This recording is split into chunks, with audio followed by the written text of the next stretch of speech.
Hello friends, आज हम सीखने वाले हैं कंप्यूटर बेसिक। कंप्यूटर क्या है? आज हम कंप्यूटर का बेसिक सीखेंगे और हमें क्यों सीखना चाहिए। कंप्यूटर ने काफ़ी ज़्यादा हमारी कैप्चर किया हुआ है मार्केट को। हमारी जो लाइफ है इसको पूरी तरह से हमने कंप्यूटर के अधीन कर दिया है और हमारे लिए बहुत ज़रूरी हो गया है कि कंप्यूटर हम सीखें। हमारे बच्चे आने वाले समय में बिना कंप्यूटर के एक क्लास अटेंड भी नहीं कर सकते, क्योंकि देखिए आजकल स्मार्ट क्लासेस कितने सारे अटेंड की जा रही हैं। सारी स्मार्ट क्लासेस सारे डिपेंडेंट हैं कंप्यूटर पर ही। तो ये कंप्यूटर बहुत ज़रूरी है सीखने के लिए। सबसे पहले कंप्यूटर के फील्ड्स, कुछ मेजर फील्ड्स मैं आपको दिखा रहा हूँ किस तरीके से कंप्यूटर यूज हो रहा है और बहुत ज़रूरी है सीखना इसको। सबसे पहले आ जाता है एजुकेशन। एजुकेशन में हमारा बहुत ज़्यादा यूज हो रहा है। जैसे कि आप मेरे साथ जुड़े हुए हैं तो देखिए एजुकेशन के लिए जुड़े हुए हैं, पर मैं कंप्यूटर से आपको पढ़ा रहा हूँ। एक ये स्मार्ट क्लास है एक तरीके से, और आप एजुकेशन के लिए मुझसे जुड़े हुए हैं। इसके बाद आता है बिजनेस। जैसा कि आप जानते हैं कि बिजनेस जो है इस समय हमारी जो मार्केट को इस तरह से कंप्यूटर ने कैप्चर किया हुआ है कि अगर हम कंप्यूटर को फॉर द टाइम अगर हम सपोज करते हैं कंप्यूटर को हटा दें तो ये बिजनेस किसी भी तरीके से चल नहीं सकता। तो बिजनेस के लिए कंप्यूटर बहुत ज़्यादा ज़रूरी हो गया है, इसलिए भी आपको सीखना चाहिए। इसके बाद आता है साइंस। साइंस और टेक्नोलॉजी में देख रहे हैं आप, सबसे ज़्यादा कंप्यूटर का यूज हो रहा है। बिना कंप्यूटर के हमारे काम आसान हो ही नहीं सकते। जो काम को हम एक एक महीने साल साल भर लगा देते थे करने में, वही काम आज हमारा एक दिन और एक घंटे के अंदर हो रहा है। तो इस तरीके से आप, इसलिए भी ज़रूरी है आपके लिए सीखना। उसके बाद आता है मेडिकल। मेडिकल में जब से कंप्यूटर टेक्नोलॉजी आई है हमारी मेडिकल में बहुत ज़्यादा इंप्रूवमेंट हुआ है। मेडिकल डिपार्टमेंट में जैसे कि आपको देखिए सर्जरी कितनी सारी हो रही हैं, कितने सारे स्टंट है, अपना बहुत कुछ मेडिकल में आप देखेंगे इम्प्रूव हुआ है कंप्यूटर टेक्नोलॉजी आने के बाद। और बहुत सारी ऐसी फील्ड्स हैं जो कि कंप्यूटर ने पूरी तरह से कैप्चर किया हुआ है, और कहीं ना कहीं ऐसा भी है कि बिना कंप्यूटर के हम रह भी नहीं सकते। तो आज हम बेसिक के बारे में जानने वाले हैं। क्या क्या हम जानेंगे, आइए देखते हैं। एक शॉर्ट एनिमेशन के थ्रू देखते हैं। कंप्यूटर दो पार्ट है, लैपटॉप और डेस्कटॉप। कंप्यूटर एक्सेसरीज के बारे में जानेंगे। इनपुट आउटपुट डिवाइसेस क्या क्या होती हैं ये आप जानेंगे। हार्डवेयर सॉफ्टवेयर क्या होता है इसके बारे में थोड़ी जानकारी लेंगे आप। इंटरनेट क्या होता है, इंटरनेट सबसे अहम हिस्सा है आपका इस टाइम का। तो सबसे पहले नंबर आ जाता है डेस्कटॉप क्या होता है, लैपटॉप क्या होता है। डेस्कटॉप ये आपका ये होता है डेस्कटॉप। एक कैबिनेट होता है, माउस होता है, कीबोर्ड होता है और मॉनिटर होता है आपका। ये सेपरेट होता है, मिनिमम रिक्वायरमेंट आपकी होती है जो डेस्कटॉप जिससे बनती है। इसके बाद एक्सटर्नल बहुत सारी चीज़ें आ जाती हैं, वो मैं आपको आने वाले समय में आपको मैं दिखा रहा हूँ। एक सेकंड पहले, सबसे पहले हम देखते हैं, फिर उसके बाद आता है लैपटॉप। लैपटॉप ये आपका लैपटॉप है, आप जानते होंगे, नहीं भी जानते होंगे तो आप समझ लें कि लैपटॉप है ये। और लैपटॉप का मतलब ही है लैपटॉप, यानी कि आप इसको अपने लैप में रख के कहीं भी कैरी कर सकते हैं। तो मैं आपको ये बता दूं, छोटी सी जानकारी है कि लैपटॉप और डेस्कटॉप में कोई खास अंतर नहीं है। कंप्यूटर को अगर आप कहेंगे कंप्यूटर में सीख रहा हूं तो वहाँ पे इस चीज़ का कोई डिफाइन नहीं कर सकता, कोई क्लियर नहीं हो सकता कि कंप्यूटर में आप क्या लैपटॉप चलाते हैं, डेस्कटॉप चलाते हैं। वो आपका पर्सनल यूज़ के ऊपर डिपेंड करता है आप कौन सा चलाना चाहेंगे। कोई खास अंतर नहीं है, बस ये है। इसके बाद मैं आपको बता देता हूँ लैपटॉप और डेस्कटॉप जो खास अंतर है ये क्या है। लैपटॉप जो होता है कैरिएबल होता है, इसको हम कैरी कर सकते हैं, कहीं भी मूव कर सकते हैं ले जाकर, जहाँ भी, जहाँ मर्जी, कहीं बाग में बैठ गए, ऑफिस में बैठ गए, घर में बैठ गए, कहीं भी जहाँ भी हमें अच्छा लगा वहाँ पे बैठ करके हमने काम अपना कर लिया पूरी तरह से। डेस्कटॉप को हम कह सकते हैं फिक्स्ड कंप्यूटर कह सकते हैं, एक जगह पे फिक्स होता है, इसको आप मूव नहीं कर सकते कहीं भी। मतलब मूव कर सकते हैं पर एक एज यूजुअल नहीं मूव कर सकते आप। एक बार शिफ्ट करने के लिए एक तरीके से, जैसे हम घर शिफ्ट करते हैं अपना, एक तरीके से इसको पूरी डेस्कटॉप शिफ्ट करना पड़ेगा, उसके बाद आप इसको चला पाएंगे। इसके बाद आता है कंप्यूटर एक्सेसरीज। देखिए कंप्यूटर तो आप चलाते हैं या फिर आपके ऑफिस में चलता है, घर में चलता है, स्कूल में चलता है, कॉलेज में चलता है। आप इसके ऊपर देखिए कंप्यूटर एक्सेसरीज के बारे में थोड़ी जानकारी आपको होनी चाहिए, और ये बेसिक में ही मैंने इसको क्लियर कर दिया है। ये आपका एक छोटा सा ग्राफ है, इसमें आप देखेंगे चीज़ें। मॉनिटर होता है, सिस्टम यूनिट है, जैसे आपका स्पीकर है, कीबोर्ड है, मोडेम, माउस, प्रिंटर, और इसके अलावा बहुत सारे और भी पार्ट होते हैं। जॉयस्टिक होता है, टच पैड होता है, टच पेन होता है, कैमरा होता है, बहुत सारे और सारे, वेबकैम होता है, बहुत सारे पार्ट्स होते हैं कंप्यूटर के। ठीक है, तो सबसे पहले आता है आपका कीबोर्ड। कीबोर्ड में आपको बताता हूँ कि किस किस तरीके का होता है कीबोर्ड। इसके बाद आता है monitor, speaker, mouse, CPU, UPS. UPS आप ये देख सकते हैं यहाँ पर। तो ये हमारे मेजर पार्ट है जो कि हमारे सामने रखे होते हैं, इससे बन जाता है हमारा एक कंप्यूटर पूरा। और कंप्यूटर एक्सेसरीज का मतलब आप ये मत समझना कि ये तो इतने बड़े बड़े दिख रहे हैं आपको, ये इसमें डेस्कटॉप में ही हो सकता है, लैपटॉप पे नहीं हो सकता। देखिए लैपटॉप में भी सेम चीज़ें होती हैं, लैपटॉप हो या डेस्कटॉप हो दोनों सेम चीज़ें होती हैं। जैसे आप मोबाइल चला रहे हो, मोबाइल में भी आपके लगभग सेम फीचर ही होती हैं, बस इनका चलाने का अलग अलग तरीका है, इसलिए इसके हिसाब से वो बनाया गया है। देखिए अभी लैपटॉप में क्या होता है, कीबोर्ड उसमें भी होता है, माउस पैड टच वाला उसमें भी होता है, बटन्स उसमें भी होती हैं, उसमें भी आपका प्रोजेक्टर लगाने का ऑप्शन होता है, यूएसबी उसमें भी होती है, तो सारी चीज़ें भी होती हैं। तो अभी हम लैपटॉप को ऑल इन वन कंप्यूटर कह करके एक साइड रख देते हैं। अभी हम बात करेंगे सिर्फ डेस्कटॉप के बारे में। आपको लैपटॉप और डेस्कटॉप में कोई खास अंतर नहीं है, काम करने का दोनों सेम है, बस आपको ये समझना है कि लैपटॉप थोड़ा सा एक्सपेंसिव पड़ सकता है। तो आइए इसके बाद हम टाइप ऑफ मॉनिटर्स, सबसे पहले हम मॉनिटर्स को देखते हैं किस किस तरीके के मॉनिटर होते हैं। देखिए मॉनिटर हमारे पास 8 प्रकार के मॉनिटर होते हैं, लेकिन मैं सारी डिटेल्स नहीं बता रहा हूँ मैं आपको, मैं क्योंकि देखो यूज़ नहीं है इनका और ना ही यूज होगा आने वाले समय में, क्योंकि आजकल स्मार्ट डिवाइसेस आ रहे हैं, नई टेक्नोलॉजीज यूज हो रही हैं। तो एलईडी आ रही है, देखिए एलसीडी पहले आता था, टीएफटी आता था, उसके बाद अभी जो आई है वो आई है एलईडी टच स्क्रीन आई है। ये एलईडी टच स्क्रीन क्या होता है, इसमें टच पैड इनेबल्ड होता है। इसमें क्या है, बहुत सारे फीचर्स इनेबल होते हैं, जैसे टच पैड इनेबल होता है, साथ में इसमें यूएसबी लगाने का भी ऑप्शन होता है, बहुत सारे फीचर्स होते हैं जो ये भी काफ़ी हमारे मार्केट में ट्रेंड कर रहा है अभी इस टाइम पे। इसके बाद आता है कीबोर्ड, कीबोर्ड के बारे में डिस्कस करते हैं।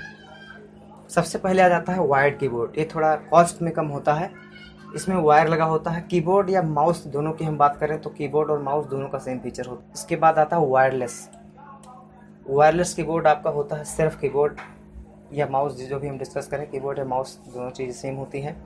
आपके पास एक यूएसबी रिसीवर टाइप का होता है, ये कीबोर्ड और माउस को फ्रिक्वेंसी को रिसीव करता है, ये आपको सीपीयू से कनेक्ट होता है और ये कंटिन्यूसली काम करता है। इसमें वायर नहीं होता है, इसको आप, इसकी कुछ रेंज होती है लगभग 1.5 मीटर के आसपास रख करके 2 मीटर तक रख सकते हैं। इसमें बैटरी लगती है, बैटरी के थ्रू ये वर्क होता है इसके ऊपर। इसके बाद आ जाते हैं माउस के ऊपर। देखिए माउस जो है दिखने में तो बड़ा छोटा सा होता है, पर इसके बहुत स्पेशल फीचर्स होते हैं जो कि आम लोगों को नहीं पता होता है, ये आपको जानना बहुत ज़रूरी है। देखिए माउस जो होता है हमारे पास नॉर्मली दिखने में क्या होता है, हमारे पास 2 बटन माउस में होते हैं जी, हाथ में पकड़ लिया जी, हमने चलाने लग गए। लेकिन आपको ये मैं बता दूं कि माउस में टोटल मिला करके 4 बटन होते हैं। पहले लेफ्ट क्लिक होता है, जो बेसिक क्लिक बोलते हैं इसको, नॉर्मली यही लेफ्ट क्लिक होता है, अपना सिस्टम ओपन करना, कमांड बटन इसको आप बोल सकते हैं एक तरीके से। तो ये होता है आपका लेफ्ट क्लिक। इसके बाद आता है राइट क्लिक। राइट क्लिक आपको दिखा रहा हूँ मैं, ये बटन होता है आपका राइट क्लिक होता है। राइट क्लिक होता है ऑप्शनल, मेनू बार ओपन करने के लिए क्लिक करते हैं, ऑप्शंस के लिए राइट क्लिक करते हैं कारो आप। इसके बाद जो तीसरा बटन होता है और चौथा बटन होता है, ये जो व्हील होता है, ये व्हील आपको दिख रहा है ना, ये बॉल घुमाते हैं पूरी तरह से, तो आपने कभी घुमाया होगा, पर इसका यूज मैं आपको बता दूं, मैं आने वाले समय बताऊंगा यूज। नॉर्मली क्या होता है, जब वेब पर हम स्क्रॉलिंग करते हैं, जैसे कोई शॉपिंग कर रहे हैं हमारा, तो वहाँ पे बहुत लंबी पेज होती है। एक्सेल पर अगर हम वर्क कर रहे हैं तो वहाँ पे बहुत सारी लंबी जो अपनी लिस्ट होती है, तो इसको हम साइड बटन से ड्रैग करते लाते हैं, पर बहुत टाइम वेस्ट होता है इसमें।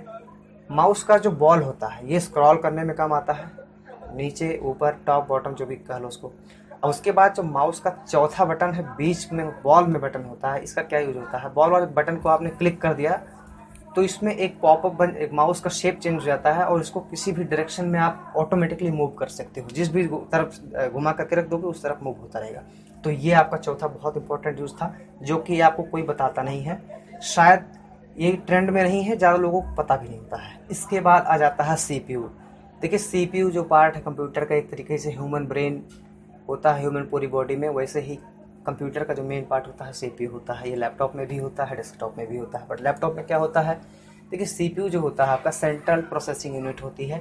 सीपीयू मैं कहता हूँ या बोलता हूँ, कोई भी बोलता है तो नॉर्मली लोगों को ये समझ में आ जाता है कि जो ब्लैक बॉक्स होता है ब्लैक बॉक्स सीपीयू है।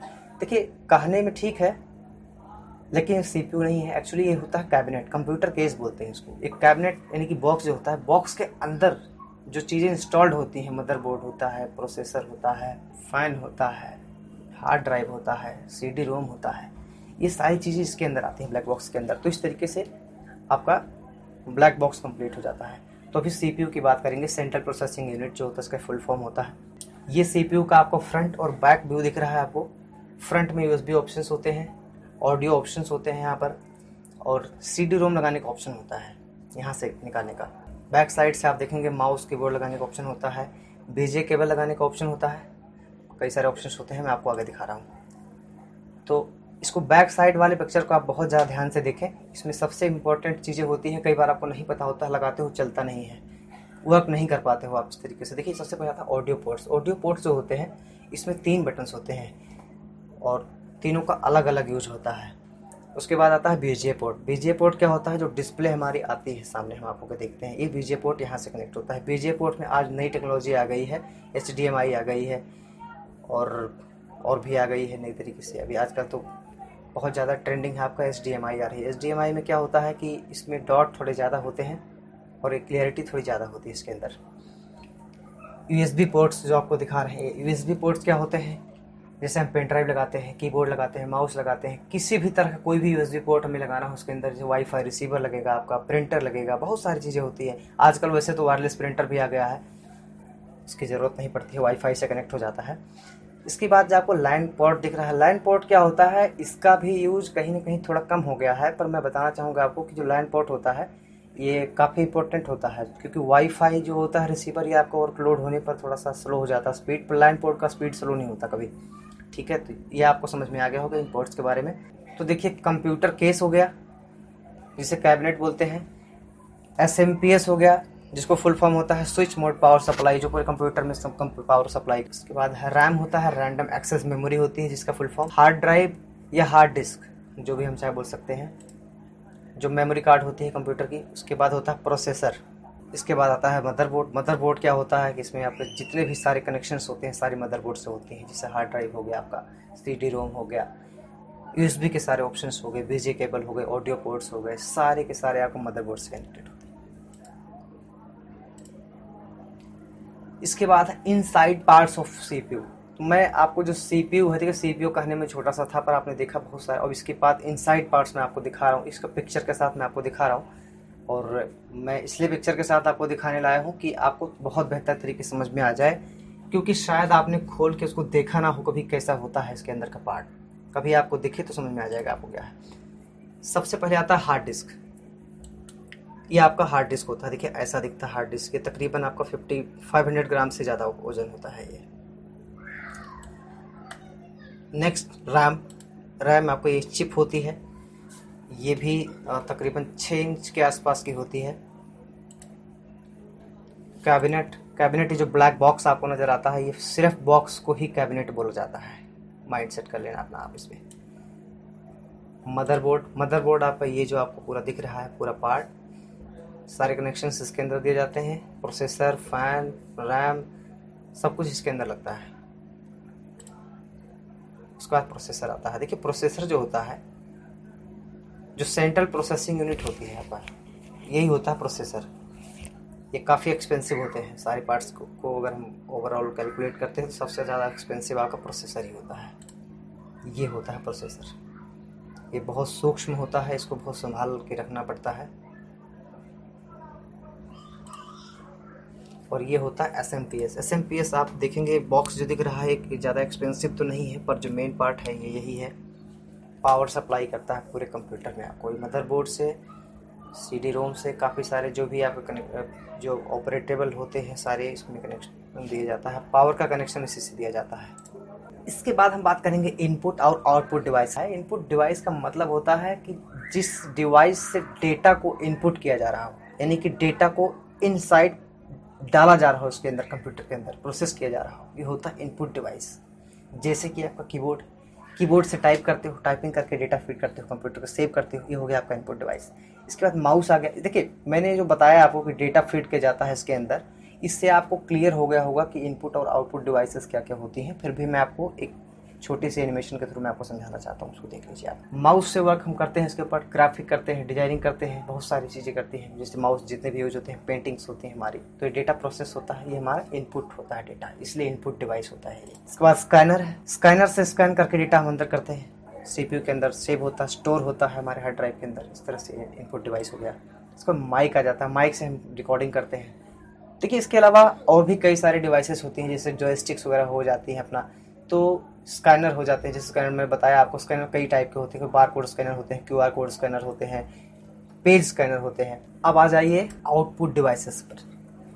आउटपुट डिवाइसेस आपको समझ में आ गया होगा कि आउटपुट डिवाइस वो होता है जो डेटा को डिस्प्ले करना या डेटा को आउटपुट करना, वो हो जाता है आपका आउटपुट डिवाइस। तो इनपुट और आउटपुट डिवाइसेस का मतलब डेटा से है, ना कि पार्ट से। सबसे पहले इसमें मॉनिटर आ जाता है। मॉनिटर क्यों होता है? कि वो डेटा को हमारे डिस्प्ले करता है, जो भी हम वर्क कर रहे होते हैं उसको डिस्प्ले करता है, दिखाता है, उसको आंखों से हम देख सकते हैं। तो इस तरीके से जो है ये आपका आउटपुट डिवाइस में आता है। प्रिंटर आता है, इसके बाद प्रिंटर प्रिंट करके निकालता है, किसी को दिया जा सकता है वो प्रिंट, इसलिए ये आउटपुट हो गया डेटा का।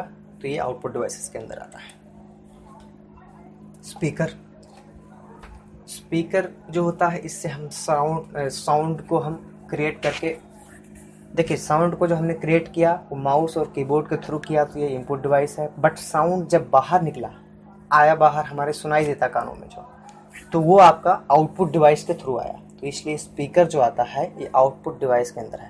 अगर स्पीकर की जगह आपका हेडफोन हो और हेडफोन में माइक भी लगा हो, तो एक वही सेम हेडफोन आपका माइक जो हो गया इनपुट डिवाइस के अंदर माना जाएगा उसको, और हेडफोन के जो स्पीकर्स हैं जो आप कानों में लगा हुआ सुनाई दे रहा है वो आपका आउटपुट डिवाइस के अंदर आएगा। तो ये एग्जाम टाइप का क्वेश्चन है, थोड़ा सा जनरल नॉलेज टाइप का भी है, इसको आपको बहुत ज़्यादा इंपॉर्टेंट नोट कर लेना। प्रोजेक्टर आपको पता होगा, नहीं पता होगा तो मैं आपको बता दूं। देखिए सिनेमा हॉल्स में जो भी लगे होते हैं प्रोजेक्टर, जिसके ऊपर आप फिल्में देखते हो जाकर के, वो ही होता है प्रोजेक्टर, जो कि डेस्कटॉप से भी कनेक्ट हो सकता है, लैपटॉप से भी कनेक्ट हो सकता है। आजकल कुछ ऐसे भी डिवाइसेस आए हैं जो कि बिना आपके फ़ोन से कनेक्ट होकर चल रहा है, शायद मैंने देखा नहीं है, वैसे चल रहा है, सुनने में आया है।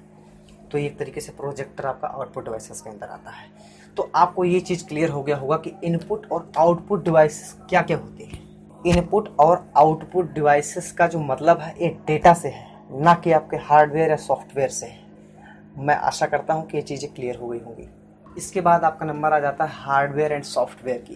देखिए बेसिक नॉलेज के अंदर मैंने इसको इसलिए डाल दिया है कि ये कॉमन चीज़ें हैं, आपको जानकारी होना ज़रूरी है कि हार्डवेयर क्या होता है और सॉफ्टवेयर क्या होता है। देखिए आम भाषा में इसको क्या बोलते हैं, जिस चीज़ को हम टच कर सकते हैं वो हार्डवेयर है, जिस चीज़ को हम टच नहीं कर सकते, देख सकते हैं या उसके ऊपर वर्क कर सकते हैं, वो आपका सॉफ्टवेयर है। तो आपका ये आपका हार्डवेयर है, जैसे कि मॉनिटर है, कीबोर्ड है, पेन ड्राइव्स है, हार्ड ड्राइव भी हो सकता है, माउस, प्रिंटर, ये सभी चीज़ें आपका हार्डवेयर के अंदर आती है। सॉफ्टवेयर का मतलब होता है जो सॉफ्टवेयर होते हैं, जैसे MS ऑफिस हो गया आपका, गूगल क्रोम हो गया, व्हाट्सएप हो गया, व्हाट्सएप भी एक सॉफ्टवेयर के अंदर ही आता है। इंटरनेट का कोई ब्राउजर है तो वो भी सॉफ्टवेयर के अंदर आता है। तो आप ये चीज़ क्लियर हो गया होगा कि हार्डवेयर जो होता है एक पार्ट्स होते हैं जिससे हम काम करते हैं, और सॉफ्टवेयर होता है जिसके ऊपर यानी कि जिस पर हम काम करते हैं, वो हो जाता है सॉफ्टवेयर। इसके बाद जो मेन पार्ट है ये है इंटरनेट।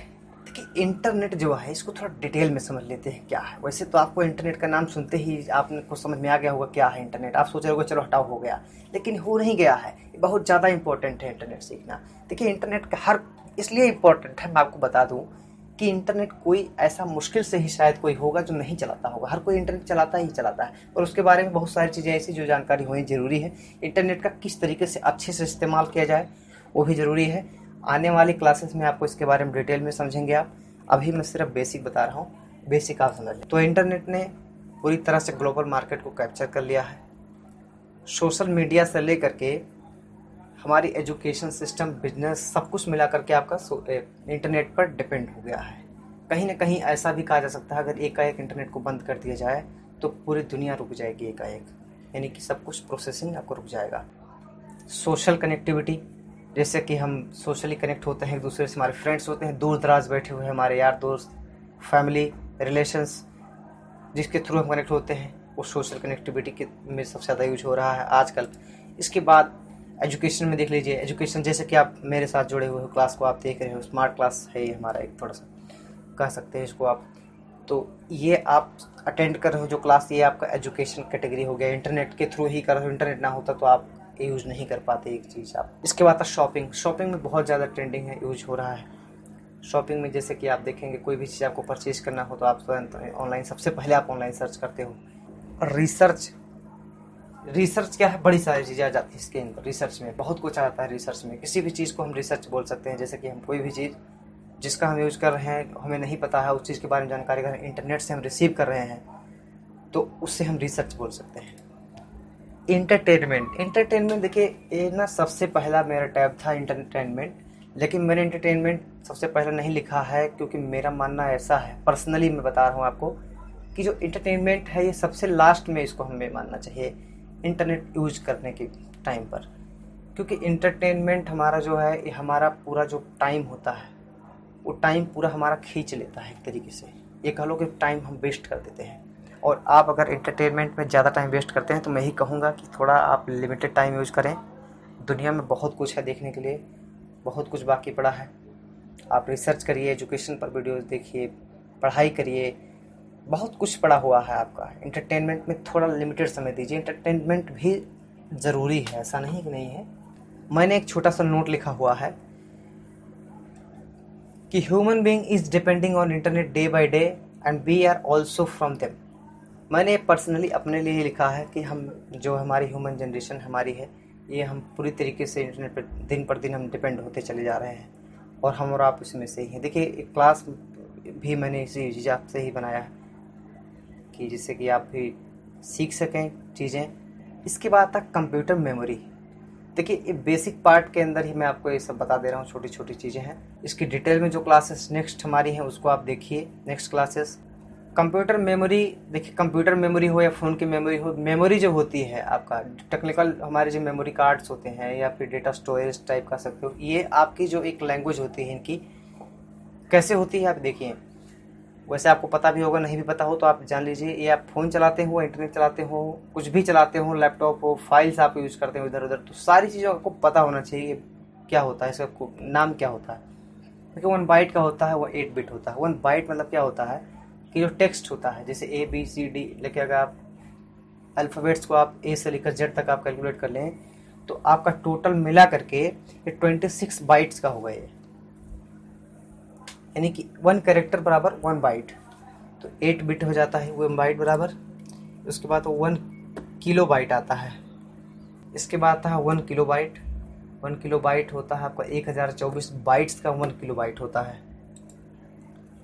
उसके बाद आता है 1 मेगा बाइट, जिसको आप MB बोलते हो, 1 MB 2 MB 10 MB बोलते हो। तो 1 मेगा जो बाइट होता है ये होता है 1024 KB, यानी कि 1024 किलो बाइट का 1 मेगा बाइट होता है। इसके बाद आता है 1 गीगा बाइट जो GB होती है। गीगा बाइट का होता है 1024 MB का होता है 1 GB। इसके बाद होता है 1 टेराबाइट 1 TB, जो हमारे हार्ड ड्राइव्स होते हैं, ज़्यादातर हमारी 1 TB में होती है, क्योंकि हमें कंप्यूटर्स में सॉफ्टवेयर्स होते हैं, हमारे डेटा होती है, पर्सनल फोटोज़ होती है, वीडियोज़ होती हैं, तो इसके लिए थोड़ा ज़्यादा चाहिए होता है स्टोरेज, तो इसलिए 1 TB हमारी मोस्ट लगवाते हैं कंप्यूटर्स में। 1 TB मतलब 1024 GB।